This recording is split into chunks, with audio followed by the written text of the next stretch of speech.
Record. Okay, cool.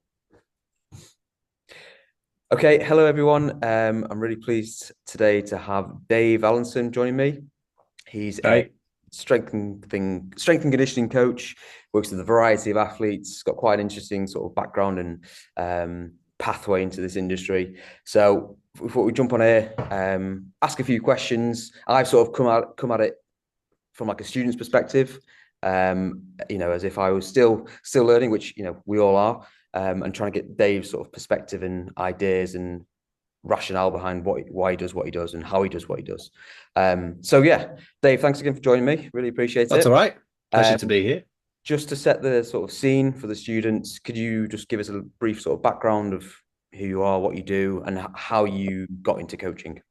Yeah. So I run Get Strong Roll More. We rebranded recently. I work with a variety of jiu-jitsu athletes and essentially try and fill the gap in strength and conditioning that I think's there. I got into it because I was doing jiu-jitsu regularly. I started working with William Wayland from Powering Through to do a marathon actually, because I realized I had no idea how to try and strength train while doing that. I'd already been running some of his programs and basically never looked back from there. I used to be, because I've got a weird way into this industry, I used to be a secondary school history teacher. I'd always coached rugby and been involved in coaching. And when I'd finally had enough of the job, I had a couple of friends say, well, why don't you go into like PTing or strength and conditioning because you enjoyed that? And yeah, I did. And I've not really looked back. I was stupid enough to do it just before COVID, so that was an interesting one. But other than that, it's been good. Yeah, I think some of the skills and some of the stuff that I've learned from history has set me in good stead for finding decent people to listen to and thinking a little bit more critically around strength and conditioning than unfortunately a lot of strength and conditioning coaches do. Yeah. Yeah, nice. Well, you said you started, before COVID, so you must have been doing something right because you're still here, many years. Yeah, just had enough money saved up away. So you talked there about your previous role was as a history teacher, right? Yeah. Um, this sort of role, has that had any impact on how you coach or how you approach coaching? Could you just talk about those the sort of similarities there? Yeah. So I think they're exactly the same. I think teaching is teaching, and strength and conditioning just happens to be teaching strength and conditioning. Um, I think that the soft skills that I developed in the classroom, because if you're having to teach 30 kids a day, 5 times a day, most of whom who don't want to be there, you develop the soft skills that you need as a coach. In terms of knowing how to talk to people, knowing when to push, when to back off, having a variety of different approaches to like motivate or discuss or whatever, rather than just being a one-trick pony of like the worst being like the American hardo who's just, oh, no one works with me because I'm too tough. Like, yeah, well, then you're an idiot and you've got no clients. You need to know how to talk to people who often have an image in their head of what you're going to be and kind of bridge that gap and make them realize one, what they're capable of, but also that you're not going to be what they assume in their head you're going to be. Um, yeah, so I think that's quite a big one. The soft skills are huge. And if you want to get into strength and conditioning and you're not coaching right now and you're not getting a PT qualification and working with people, you're behind. Because I think the thing that has helped me most is that my soft skills were there. Because there are so many coaches out there who don't make it because their soft skills aren't there and they can't either hack it in a high performance environment because they don't know how to talk to the athletes, or they struggle professionally working for themselves because they don't know how to talk to people. They don't know um, how to discuss things in the way that those people want to talk about it, rather than just being yet another person online going, yeah, take creatine. Yeah, you should do strength training. It's really important. Here's the data on strength training. Like it Keep it needs to out be of a line. little bit more than that. Yeah. After 40, you lose 1% of, all that stuff. Because as true as it is, it's a bit tired and it's a bit boring and it doesn't really hit home with individuals in the way that it could.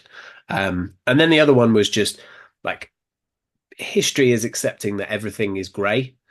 We have things that we are comfortable with saying are close enough to accurate that we say they are true. Um, but we're also, same as with the scientific method, you're only ever one.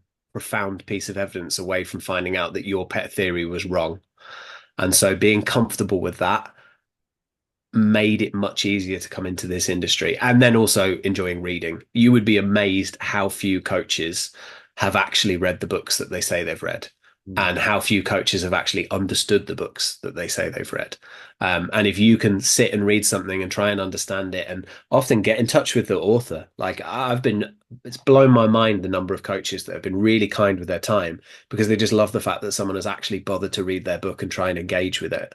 Um, and that alone, I think, puts you ahead of 80% of the people working in this section of the industry, Yeah. because it's just easy to say, oh yeah, I read Mladen's strength training manual. If you say you read Mladen Jovanovic, so I've got it here. This is, I'm sure. And understood it first time through. Yeah. Oh no, absolutely not, mate. I've read, so my degree was half history, half philosophy. I've read existential philosophy that was easier than this. Oh, wow. But he talked to Marden, and he says, "Oh yeah, some of that is because if you give up after the first few sentences, I don't think you deserve to know." You're like, oh, right, thanks, mate. But if you message him and ask him and say, "What were you talking about there?" He's very happy to go through it with you. So it's just realizing that there's an awful lot of stuff out there that people have figured out already, and you just need to find those people. And my biggest bugbear, sorry, a bit of a tangent, but reference who they are and where those ideas came from. Like the number of people online who make it sound like they come up with contrast training, the number of people online who make it sound like they came up with French contrast or sprint drills or any of this. And actually, if you've got sprint drills, you're standing on the shoulders of Altis, for example, and they'd argue that they're probably standing on the shoulders of Charlie Francis and others. And if it's just pure strength training, like I learned French contrast from Will Wayland, but Will Wayland learned French contrast from was it Cometti, or I can't remember the name of the guy, but it was the person working with the French sprint athletes who was one of the first to realize that you could pair these in this way, Yeah. hence French contrast. You see that a lot recently. Sorry, yeah. Matt McKinn's Watson, his plyo and his sort of deep tier, medium tier, ping tier. A lot of people are pushing that sort of narrative, but not saying, using the same categories, but not referencing him or saying where it came from. So Yes, yes, 100%. basically, like, it's And plagiarism, right? It's like piece of yeah, academic work. You need to cite where you got your information from. Same with online. yeah. I It's just, think he would probably argue that, people don't know yeah. where it came from, so you can, Yeah, yeah, yeah. like, You can make yourself look really clever. But I think he would also argue that a lot of it, because I've not done all of his stuff, but I did some CPD that he'd put together. yeah, And one of the things that he said was like, I didn't come up with any of this. I no, just worked out a categorization system that didn't really exist. And that's like really, really important. And that he doesn't get enough credit for having come up with that. yeah. Like he put out about a 45-minute video on the categorization system. Mm. It just is a much more palatable way of understanding this training modality. Yeah. So yeah, he didn't invent jumping, right? But he invented a Yeah. nice way of explaining jumping and categorizing. So yeah, that's cool. So you talked there a bit about someone starting out, get a PT qualification, get in front of people, get coached. That's what I did. Is there any other sort of advice you would recommend to someone starting out, or maybe touch on any mistakes you've made in the past? And yeah, Yeah. Um, realize that an online, you need to be online realistically. You absolutely coach in person, that's going to be your bread and butter, but you are going to make your life much harder for yourself later on down the line if you haven't put together something online that you can sell through. And with that, and this was really reinforced into me and why I rebranded, is you need a niche, because if you're talking to everyone, you're talking to absolutely nobody. Like it's really hard to break through online and get to the people that you're trying to sell stuff to. So you need to make sure that whenever you post something to do with strength and conditioning, if that's what you choose to do, whether it's whatever format you want to do it, obviously, I wouldn't say TikTok because I'm an old man and there's nothing more tragic than a 36-year-old man on TikTok. Um, make sure that you make sure that you think about, what do your clients want? What do the people you speak to ask questions about? What do the people you want to sell to want to know? Because there's a lot of coaches online who accidentally, and I made this mistake very early on, make their page for other coaches. And ultimately, unless you've got a product to sell to other coaches, there's no point. It's no use to you. Not getting any return back on that investment. Yeah. Exactly. Yeah. No, that's cool. That's cool. And with that, then, you know, you're saying people need to be online. Obviously, anyone can get an Instagram account, anyone can set that up. That's relatively Yeah. simple. Have you got any resources that you would recommend in terms of helping to build an online platform to sell something on, or what's your sort of take on that? Is it just trial and error, sort of learn by doing almost? I'd say there's plenty of coaches out there who know how to do it. Keir Wenham Flat has a course that's very good. I actually personally prefer one-to-one mentorships because one of my limitations is, left to my own devices, I will be lazy. And his group for me was, it didn't hold me accountable in the way that I needed to. Whereas I've done the same sort of stuff with James Langford on his mentorship, which is now a course. And that held me accountable because I knew he was going to talk to me in 3 weeks' time and I had to actually explain what I'd done.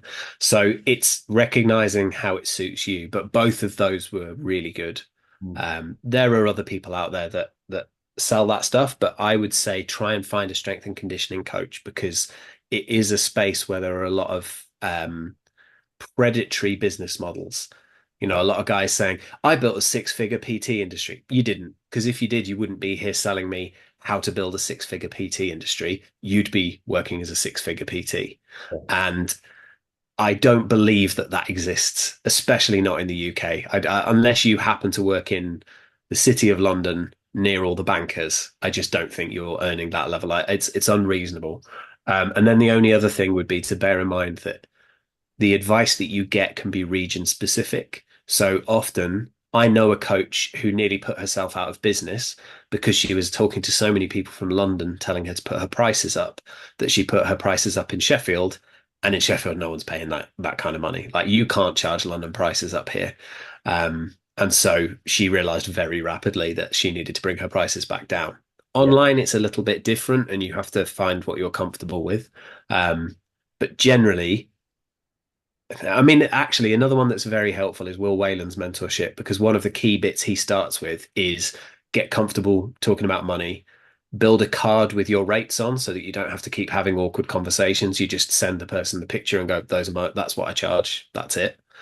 And make sure you're charging enough for where you are in the position that you're in. Like, because there are people out there charging more for being worse. Okay. So you almost have to do a bit of due diligence and maybe research around your local area, how much people are charging. Yeah. Chat to other PTs. People are happy to talk business. Yeah. We're just terrible about it in the UK because we don't like talking about money. Yeah, it's Um, not the done thing, is it? yeah, but it's important, and you can't set up a business otherwise. So, like, one of the best possible things I did business wise was from a Pure Gym PT course that I got sent on because I worked at Pure Gym at first, which was a terrible idea. But they said, don't sell session by session, get people on a monthly charge. And that is so much easier because you can sort out refunds for people. You can resolve any issues they have about sessions that they don't come to. But it also means all those tire kickers, all those people who turn up to one session, then not again, then write a crap review, they all disappear because the second you tell them, I charge monthly and this is my charge, they go, oh, yeah, no, sorry, not for me. And it can be difficult because you think, oh, I've lost out there. But you don't want clients that don't actually want to work with you Yeah, because it's nothing will gone with suck you your before. soul out. Yeah. Yeah, it's a short term like sort of loss for a long term actual Yeah. gain. Right? Yeah, nice. Okay.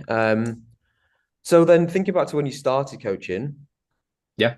what do you think's been the biggest change in terms of your approach and maybe the way you actually coach? Is Yeah. there Yeah.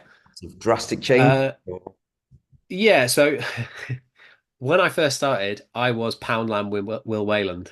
Okay. Like that. All I did was, oh, it's got to be triphasic training. That's it. Nothing else. It's all triphasic all the time. And I still love triphasic training. It is a fantastic approach. And if I was going to recommend a book, go and read that book because it is. I think there are an awful lot of coaches out there missing the point because they've never read it. Mhm. Um, the level of understanding that I got from that book alone is ridiculous because Cal is a mad scientist. He's insane, and some of the stuff that he suggests, you're just like, this is too out there. Yeah, But some of the other stuff is just gold. yeah. So yeah, Theoretical side of things is yeah. so well written, so digestible. Yeah, The definitely. simplest being the force velocity, is it parabola? Because it's not a curve. Yeah, it's like that S shape, isn't And it? you will, yeah, and you will see, because that's based on research on dead bodies and Mhm. cadavers. So you'll see people will still talk about, oh, you've got to surf the force velocity curve. Like, no, you don't. You have to force the surf velocity parabola, which is different because the shape of it is different. And it means you can get away with a little bit in the middle that most people who look at it as a curve say, well, that's a waste of time.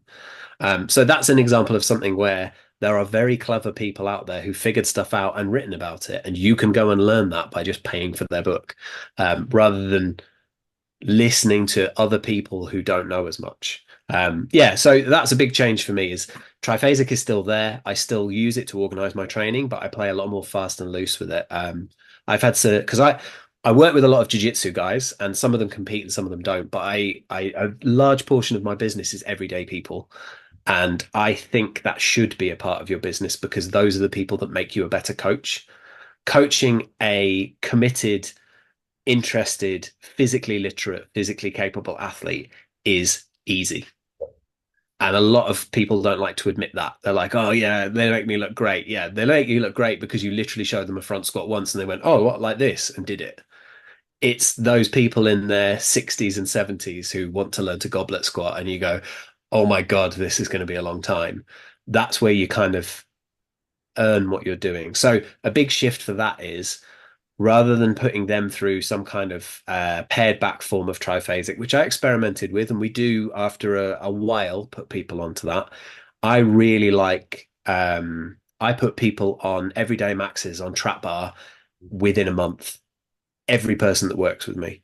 Unless, well, no, even if they're capable, because it's easy to learn, it's easy to coach, and it's easy to load up. So you can develop someone's confidence in the gym in a very small space of time. And because it's easy, you can also use it for a very long time. So it's well worth having that skill. And it's easier to then teach someone to deadlift if you've already taught them to trap bar deadlift. Yeah. Because some of those little sticking points that they get caught up on because of the way they have to hold the bar are out of the way because you did all that with the trap bar. Um, It's like a so yeah, gateway movement, isn't it? yeah. And the everyday max part is amazing because you just let them pick the weights. So they look at me and go, how much should I put on? And I go, I don't know. You pick. And that's a big change for me. I used to be like Mr. Percentages, and I still like percentages, and there's a time and place for it. And actually, in my own training, I hate it when it says RPE8. I'm like, just tell me what weight I need to use.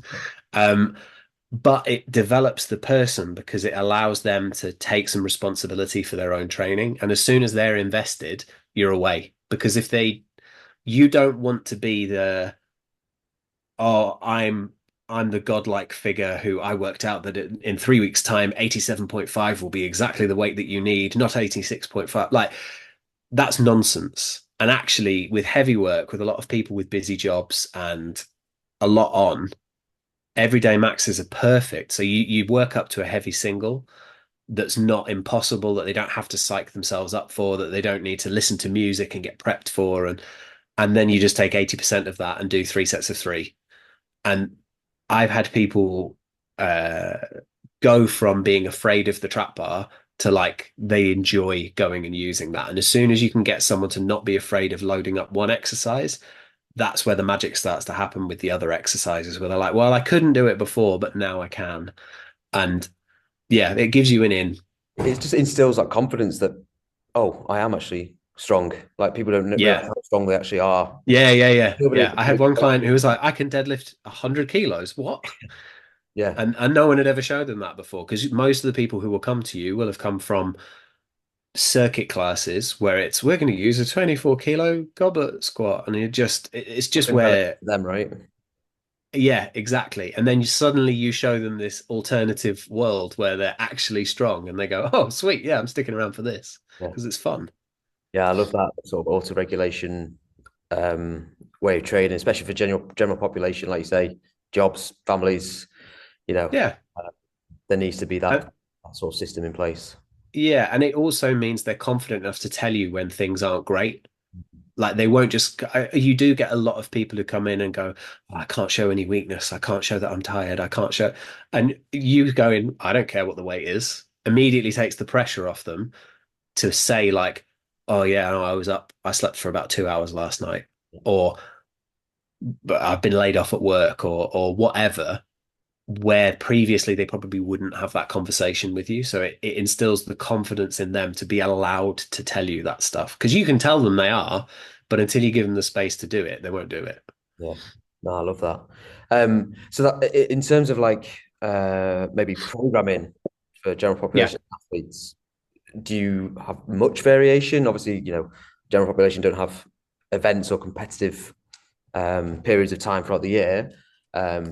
But what's your approach programming wise?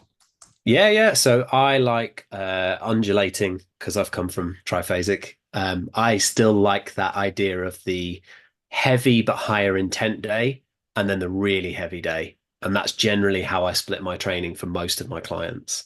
Um, the majority of my clients train once or twice a week. And if they only train once a week, then we will start with something very heavy. And then we will usually trap bar. Once they're proficient in other exercises, we can swap it around. So we will put full squats in. We'll make sure that we do some split squats. We'll do stuff like that and kind of rotate them in for a month and rotate them back out. But ultimately, I think if you train someone once a week and you can't get them strong, then you can't do this job. I don't understand people who struggle to develop people on 1 hour a week because it means they've got 7 days to recover at least, if not more, between sessions. So you should be putting them in a hole. Otherwise, nothing's going to happen. So I, it's where the everyday max stuff came from. I was very quick to be like, yeah, I want you to load this up and I want you to go heavy. And then on the other session, on the other half of the session, it will be, like heavy bench or heavy dumbbell bench, and then some pull ups and then some RDLs. And so that way, I'm kind of putting the two sessions together rather than anything more complicated than that. In between that, I like a lot of contrast training.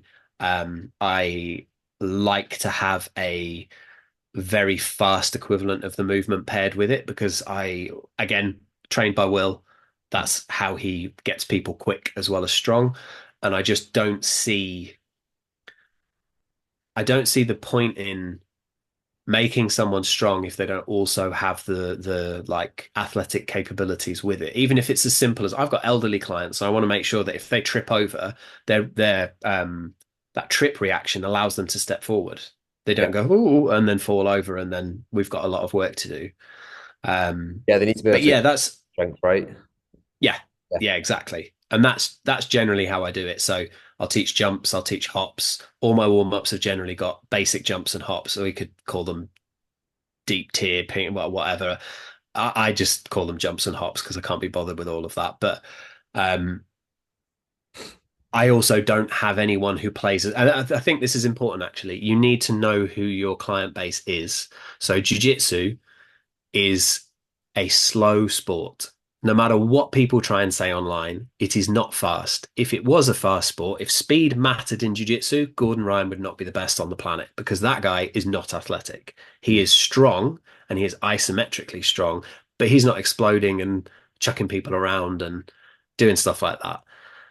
And yes, at lower weight classes, people are, and we should still train them to be capable of those outputs. But it's not like rugby, where the difference between sprinting and not sprinting could be winning or losing.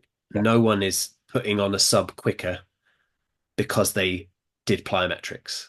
yeah, Like it's all general because it's such a complex sport, which means you can get away with more basic strength training for a lot of jiu-jitsu guys. It's how people can run powerlifting training and jiu-jitsu and get away with it for a longer period of time than they would alongside another sport unless they're particularly athletically gifted. Um, so with that in mind, that's why I don't worry too much about the deep tier, ping tier, all of that kind of stuff. Because for my guys, that deep tier plyo work is only really going to be for health and for making them feel good. And there are other ways that I can do that without needing to resort to that. So it's another tool to have, but it's not the be all and end all that people in the jiu-jitsu space especially make it sound. Because Um, you just don't feel it's as relevant to this like a sporting context. Yeah. no, not at all. When are they ever going to use so a lot of it is about rhythm and about developing that ability that then transfers over to the true plyometric work. Because again, this is the thing that kind of frustrates me a little bit with that, not from McKinn's Watson, but from other people's misunderstanding of his work, is they just call everything plyos. And you're Yeah. like, they're deep tier plyos. That's a name he came up with to describe something that isn't actually a plyometric Yeah. because it's about ground contact time.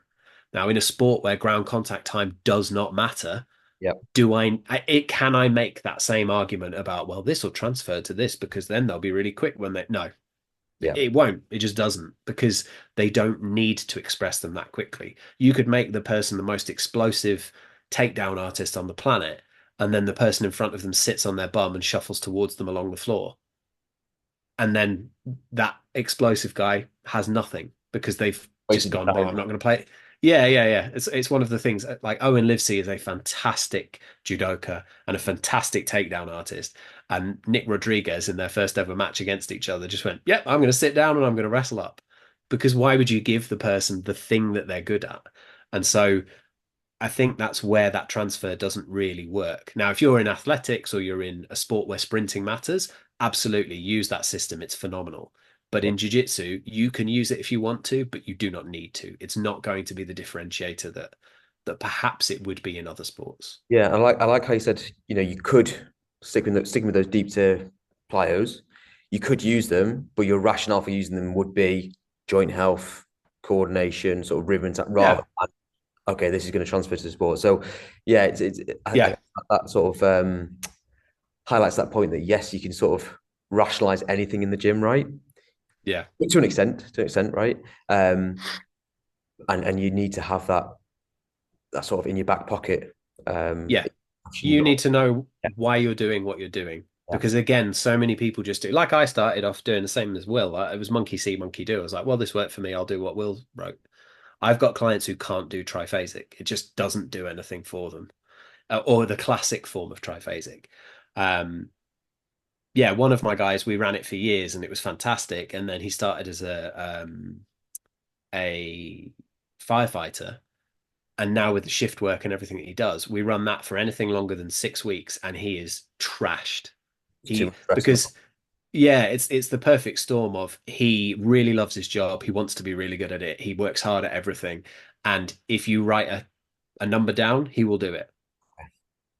It doesn't matter if I tell him you're allowed to moderate this. He's like me, he'll just go, no, I have to do it. That's what it says.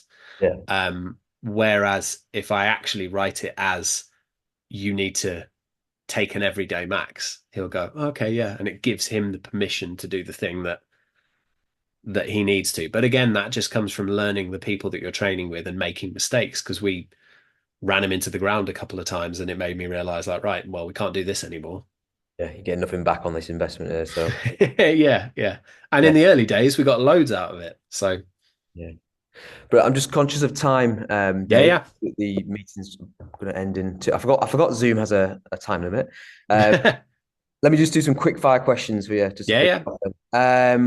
first one, you talked about triphasic training. Have you got maybe two or three other book recommendations for the students, just off the top of your Yeah, head? so Cal Dietz's triphasic training, Yep. You talked about which I think agile is periodization as well, right? Yeah, this the one, training strength manual. training manual. Um, Let me have a look on my bookshelf. If you work with anyone who wants to do any running, you need the Science of Running by Steve Magnus. Okay. Uh, He's got a great if you're podcast gonna, as well.